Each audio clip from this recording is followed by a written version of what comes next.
Bagang mga kadadi pogi, magluluto tayo ngayong Sunday ng papaitan. Aya, pinakuluan ko lang dyan yung lapay, bituka, puso, tuwalya, isaw, tsaka yung tinatawag nilang libro mga kadadi pogi. Pakukuluan lang natin yan at tatanggalan lang natin ng lansa yan. Tsaka yung maanggong amoy.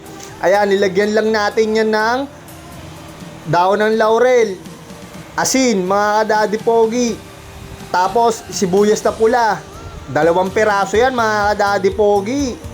Tapos naglagay din tayo dyan ng luya mga kadadi pogi, pantanggal lang sa dun sa mga karne natin. Tapos isang buong bawang.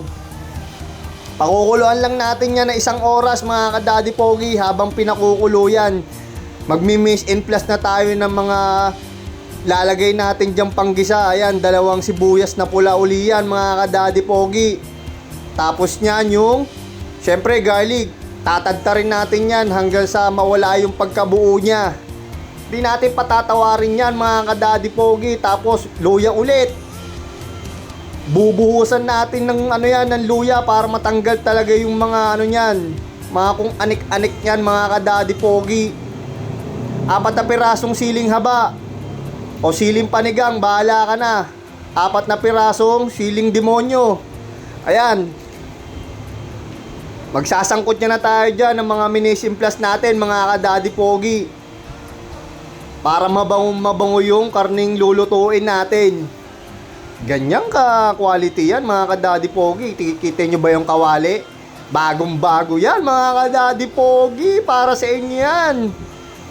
Ayan, nilagay na natin yung pinalambot nating mga karne mga kadadi pogi. Yung lapay, bituka, puso, tuwalya, isaw at saka yung libro.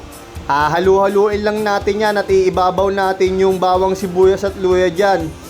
Ganyan kalupit si Daddy Pogi, may natutunan ka na naman. Para kumapit na kapit talaga yung lasa niyan. Oh. Tapos nyan mga ka-Daddy Pogi, lalagay na natin dyan yung pinagkuluan o yung beef stock.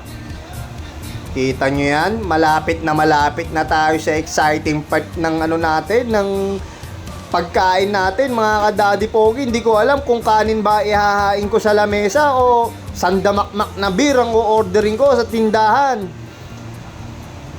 Ayan, nilagay na natin dyan yung pampapait. 1 piraso lang muna. Tapos titimplahan na natin yan ng asin, paminta mga kadadi pogi. Tapos naglagay din ako dyan ng bechin para may umami flavor.